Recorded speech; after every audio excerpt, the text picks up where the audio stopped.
Hey guys, so the last time I had an iPhone was the iPhone 3GS, which came out in 2009, and I remember switching to Samsung, and I've been with Android ever since 2010. So for the last 10 years I've bought into the Android ecosystem. This is the first time in 10 years I'm actually switching back to iPhone. So I have the iPhone 12 Pro, I'm switching from my Google Pixel 4 XL. This video will cover a few topics. I've got a whole bunch of list of items of me and my experience of switching everything from the last 10 years of being an Android person over to being an iPhone person. So hopefully this video is useful to anyone else who's an Android user and wants to switch to the iPhone. These are some things you need to be aware of, some things to note. Maybe it might help you make a decision if this is the right thing to do, but it's not very easy to make that switch. So I'm going to cover things like how to back up and transfer everything you've had on your Android phone to iPhone. I've also covered things that you lose in terms of the functionalities and the features. I'm also going to cover a bit about the pains that I've felt by using an iPhone compared to using an Android phone for the last 10 years. And finally, I'm going to cover the last topic, which is the gains, one of the reasons why I've switched to an iPhone, so the things that this can do that Android is not capable to do. So let's go ahead and get straight into it.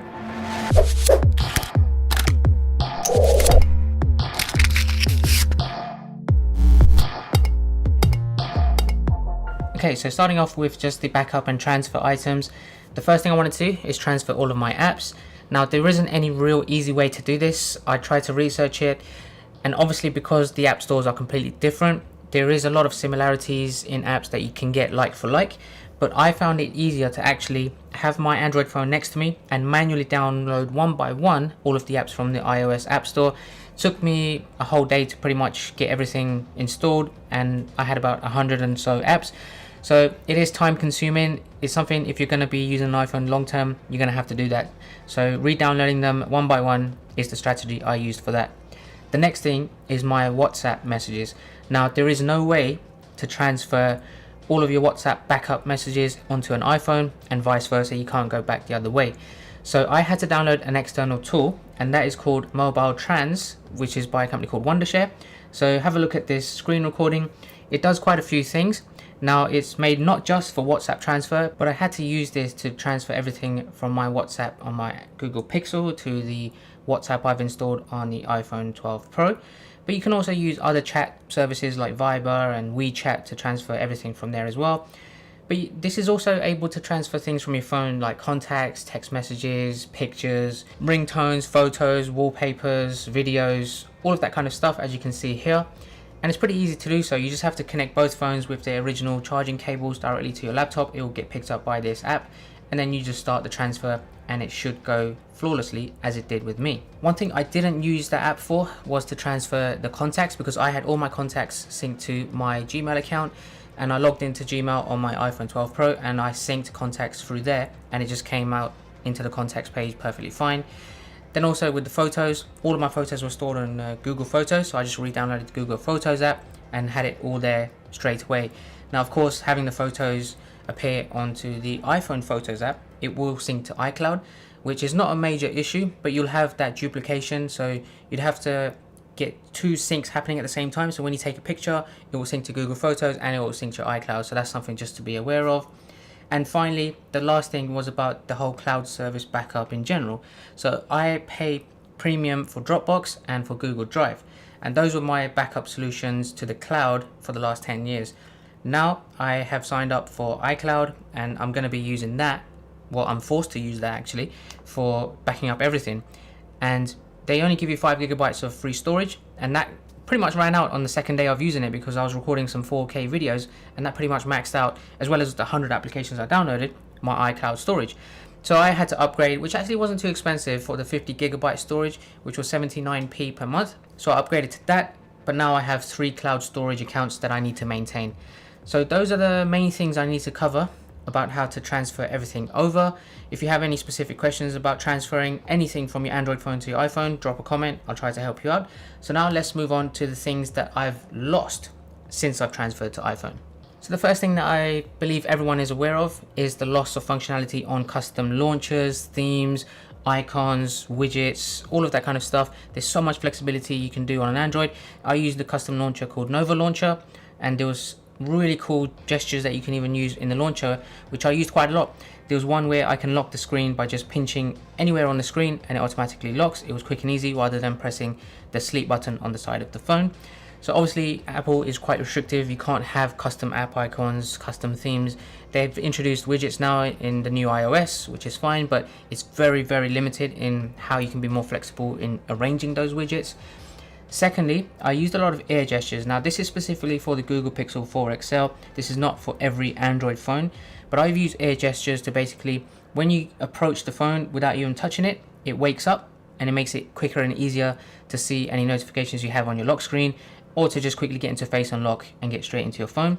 But I also use this quite a lot to do air gestures for my music. So when I'm playing Spotify on the lock screen, all I have to do, as you can see here, is just swipe my hand over the screen and it will switch to the next song. Now I use this when I'm training at the gym as well, so my hands might be dirty, I might have gloves on, but all I have to do is wave in front and it just goes to the next song, and it makes it so much easier and more convenient, which I know I won't be able to do on an iPhone. The next thing I've lost is the functionality of my Galaxy Watch. So if you have an Android smartwatch, just remember that it would still pair with an iPhone, and you can get, for the most part, the top functionalities like notifications and calls coming through, which is absolutely fine, but there's a lot of things that it will be limited because of the Apple ecosystem and the OS that it runs on. So for example, I can't reply back with text messages, I can't use a keyboard to send text or send emails, that kind of stuff from my watch back to any person in my contacts list, and some other things that are just partially supported, but most important things, they still work fine. But again, I'm using this because it has great battery life compared to the Apple Watch, so I haven't bought into that just yet. But that's just to be aware of. So if you do have an Android smartwatch that works perfectly with your Android smartphone, you may have partial support when you switch over. Another thing that I always use is the always on display. So the lock screen on an Android is always on. I can see the clock and I can just see icons for specific notifications that are always there. The iPhone screen will always stay blank. I can't have an always on display, which I just found very convenient, so I'll just have to live without that for now. The other thing that I really don't like is on the iPhones, the battery percentage. You have to swipe down from the top to see the percentage, or what I've done now is I've created some widgets on the screens just to see what the percentage is, which is a bit pointless. They used to have the option to turn the battery percentage on all the time. They don't have that now in the new OS, so it's a tiny thing, but it does make a lot of difference when you can see how much battery you have left completely. The next thing I've lost is the power of USB-C charging. So everyone was hoping that the iPhone 12 would have USB-C. It has lightning ports still. Now I have cables all over the place that are USB-C, which would have made my life easier. They're around my house, they're upstairs in my bedroom, downstairs, in my car, in my office, wherever I go. It would have made things a lot easier, but now I have to buy more lightning port to USB-C cables to just cope with this phone's charging capabilities. It's not the biggest loss of functionality, but it just would have made things a lot easier if they had done that. And lastly, the final thing in the lost category is the ability to get to the camera by double pressing the power button on the side of the phone. I used to use that all the time to get quick access to my camera. Now I have to just hold down for a couple of seconds the camera shortcut on the lock screen on the iPhone. If they had the option to turn on that double press shortcut, or if there's any apps that would do that, I'd like to hear that, and that would be so much easier for me. But until then, I'll just make do. It's not the end of the world, and it's just something to be aware of. Okay, now let's move on to the pains. Now this is a category of things just to note. It's not specifically loss of functionality or anything like that. It's just annoying things that have occurred in my experience after the transfer. So starting off with the first one, I had to reset up all of my smart lights. So I have a lot of Philips Hue lights around the house, the light bulbs, the TV lights, whatever it may be. I need to resync them with my bridge and set them up again.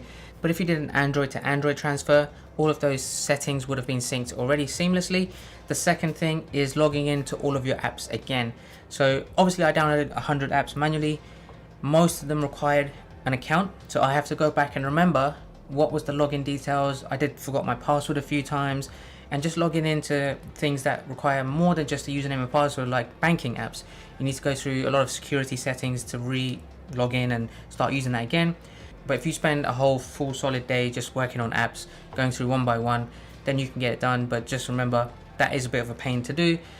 Otherwise, all my passwords were synced to my Google account. I couldn't load it because I'm using an iCloud account to run the iPhone, so they weren't synced to that.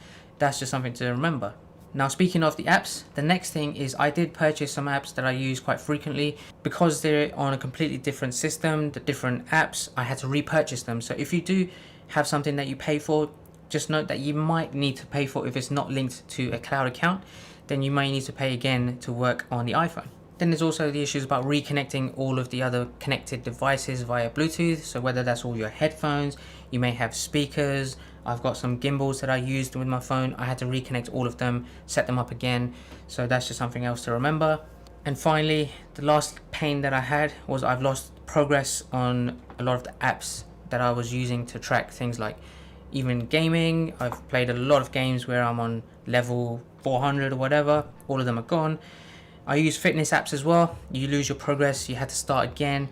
If there's ways you can transfer and export backups from those apps and re-import them into an iPhone app, then that would be great, but I don't think that's going to be possible all of the time. So just be prepared that you may lose a lot of progress in some apps that you have.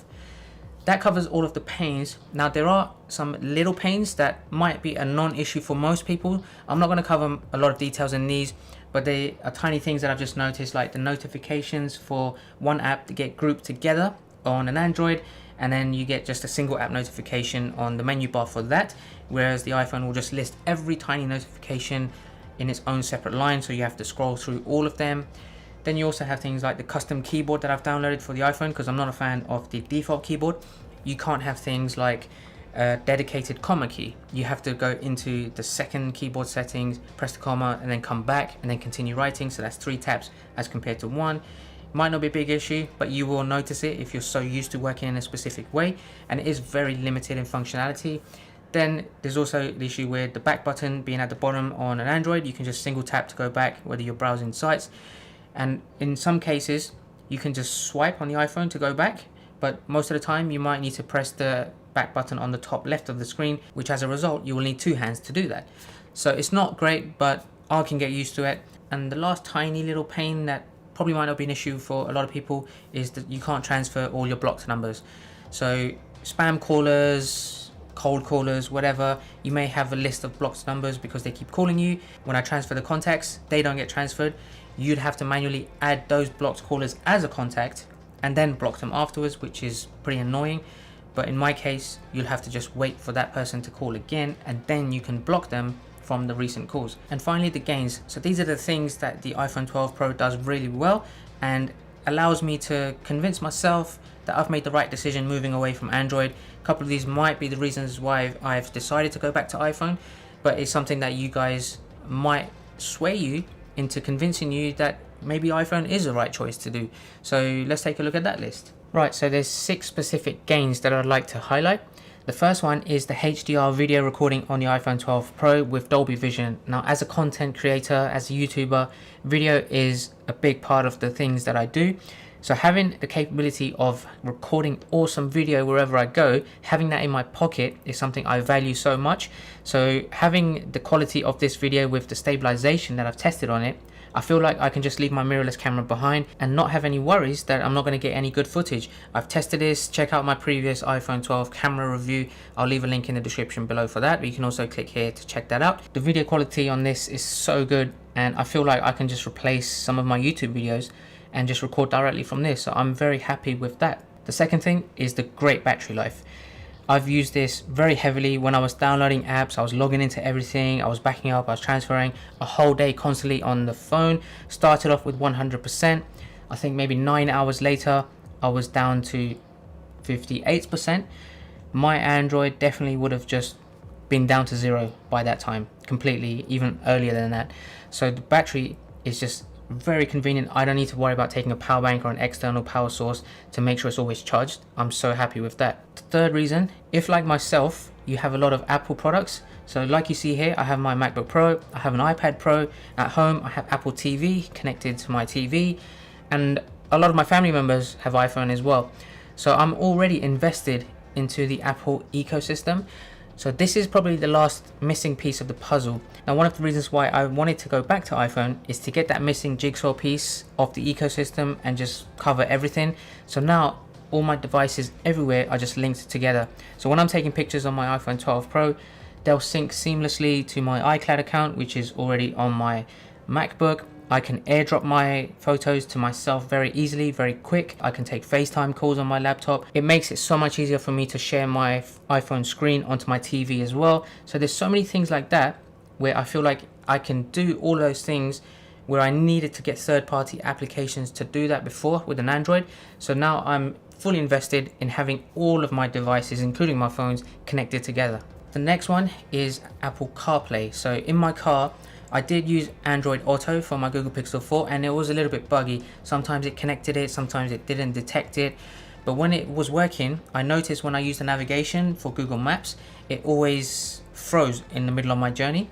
So it wasn't great. But when I used the iPhone to use Apple CarPlay and then use Apple Maps, it was faster, it was smoother, and I feel like it's a whole completely different system in my car because the response times were 5 times quicker than the Android Auto one. So it's made the journeys in my car so much better by using the iPhone. So CarPlay is a big benefit for me, and I'm going to use that pretty much almost every day when I'm driving. So it's a big thumbs up on that front. Number 5 is the simplicity. Now, what I mean by simplicity is the Android market is so saturated. There's so many different things that you're overcrowded for choice. Now you have third-party applications, you have loads of different phone companies now building on top of the Android Google system. So you don't know really which one is the best one to go for because you have companies like Samsung and Huawei. They have their own OS that is built on top of the Google OS. So what I'm trying to talk about with the simplicity point of view is, let's say if you go to a restaurant, you have a menu which has 200 items on it, you're spoiled for choice. Let's just say that's an Android menu. Then you go to a different restaurant, you only have 10 things on the menu. It makes things so much easier. It allows you to be more decisive, you can choose things very quickly, and you just know what you're gonna get. Last but not least is the A14 Bionic chip. So that is the fastest processing chip on any smartphone right now.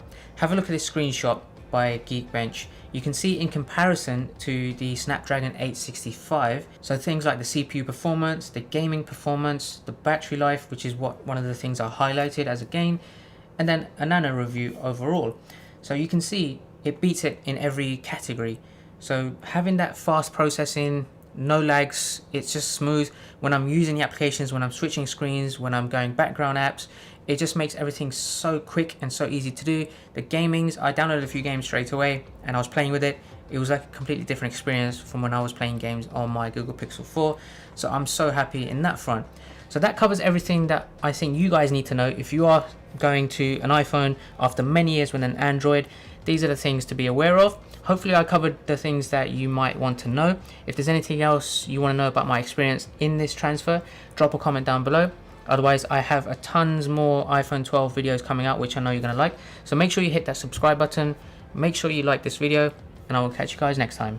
Take care.